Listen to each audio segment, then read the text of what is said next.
Ready হয়ে গেছে আমার ব্রেকফাস্ট আর চা। এই দেখো আজকে এত সুন্দর একটা tasty healthy recipe breakfast, tasty healthy. সুপ্রভাত বন্ধুরা, কেমন আছেন সবাই? আশা করি ভালো আছেন, আমিও ভালো আছি। আজকে দেখুন সকাল সকালে কিচেন থেকে শুরু করছি। তো কিচেনে জলখাবার একটা টিফিন বানাবো, তাই জন্য কড়াই বসিয়ে দিয়েছি গরম করতে। আর এইদিকে পেঁয়াজ কেটে নিয়েছি, গাজর খুশে নিয়েছি, ধনেপাতা, লঙ্কা, কারি পাতা।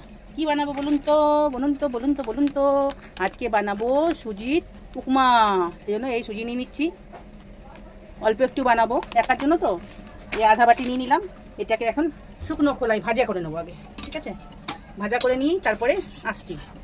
এর মধ্যে আরও ভেজিটেবল হলে ভালো হতো, কিন্তু এখন তো আপাতত কোনো ভেজিটেবল আমার কাছে নাই, খালি গাজর আছে। সেই জন্য গাজরই দিয়ে দিলাম, হেলদি আর টেস্টি, বাচ্চাদের জন্য খুবই উপকার।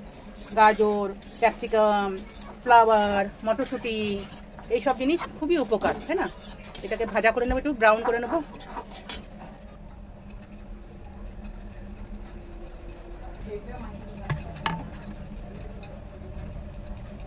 তেল দিয়ে দিলাম, তেলটা একটুখানি গরম হবে। গরম তো, কড়াইটা তো অনেক গরম আছে, একটু গরম হোক। এবার আমি এই বাদাম কটা ভাজা করে নেব।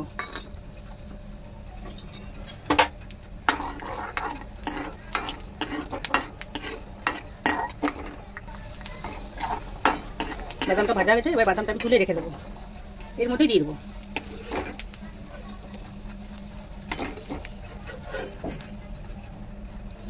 এই কড়াইয়ের মধ্যে দিয়ে দেবো আমি সরষে, আধা চামচের মতন সরষেটা বেশি দিলে ভালো লাগে, ঠিক আছে? আর একটু দিয়ে দিলাম। এবার দিয়ে দিলাম এর মধ্যে দিয়ে দেবো এই কারি পাতা দিয়ে রেখেছি, তো তাই জন্য ছিটকা উঠছে। তারপরে এবার দিয়ে দেবো এই পেঁয়াজগুলো, পেঁয়াজ আর লঙ্কা, কাঁচা লঙ্কা কাটা। এটা কড়া ভাজা করবো না, এটা আধা একটু ব্রাউন হবে। তারপরে এই গাজরটা দিয়ে দেবো।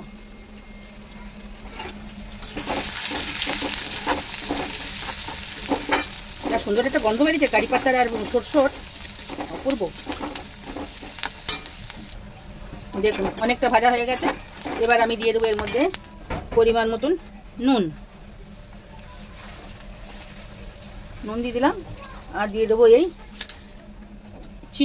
চিনিটা এখন হারিয়ে দিই, থাক। চিনি এরকম মাপে দেবেন যেন নুন, ঝাল, মিষ্টি তিনটা যেন বরাবর হয়, তাহলে কি খেতে স্বাদ হবে, বুঝলেন? তারপরে দিয়ে দেবো এই ঘষে রাখা গাজরগুলো, একটু নাড়াচাড়া করে দিয়ে দেবো। এই আধা বাটি দিয়েছিলাম না সুজি, এর 1.5 বাটি জল দেবো। দেখুন বেশ ভাজা ভাজা হয়ে গেছে। এবার এই জল দিয়ে দেবো, এই 1 বাটি দিয়ে দিলাম। আর এই আধা বাটি থেকে একটু বেশি দিলাম, ঠিক আছে? এটা যখন ফুটে উঠবে, তারপরে আমি এর মধ্যে দিয়ে দেবো সুজি ভাজাটা। ফুটে উঠুক, ভালো করে ফুটে উঠেছে। এবার যে সুজি ভাজা করা আছে, সুজিটা আমি দিয়ে দেবো এর মধ্যে। দিয়ে নিয়ে কন্টিনিউ মিলাতে হবে, নাহলে সব দলা পেকে যাবে, ঠিক আছে? একটু ফুটবে, একটু সাবধানে, হ্যাঁ, হাতে মুখে ছিটা উঠবে।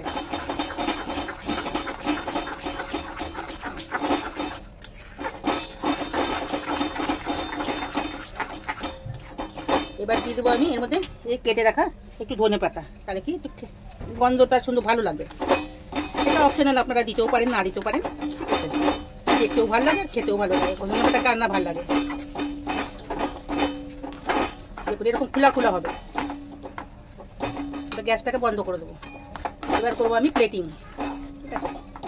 এবার খাওয়ার জন্য রেডি হয়ে গেছে, আমি নিয়ে নিচ্ছি। দেখুন একটুখানি হালকা ঠান্ডা হচ্ছে, দেখুন কীরকম ঝুরঝুরে হয়েছে। এরকম ঝুরঝুরে হওয়া দরকার, উপমা কখনো দলা যেন না হয়, তাহলে একদম খেতে ভালো লাগবে না। সেই জন্য জলের পরিমাণটা একটু কম দিতে হবে। এখন আমি করে নিই প্লেটিং।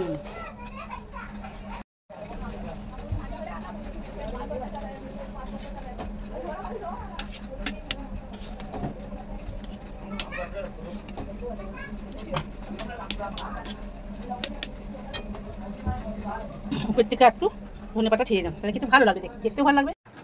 রেডি হয়ে গেছে আমার ব্রেকফাস্ট আর চা। এই দেখো আজকে এত সুন্দর একটা tasty healthy recipe breakfast, tasty healthy breakfast recipe, ঠিক আছে?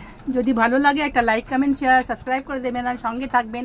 আর বেল আইকনটা অবশ্যই দাবিয়ে দেবেন, টিপে দেবেন, তাকে আমার যত নতুন নতুন যত ভিডিও আসবে আপনাদের নোটিফিকেশন পেয়ে যাবেন। আর একটু সাথে থাকবেন, পাশে থাকবেন। ব্যাস, থ্যাংক ইউ ফর ওয়াচিং।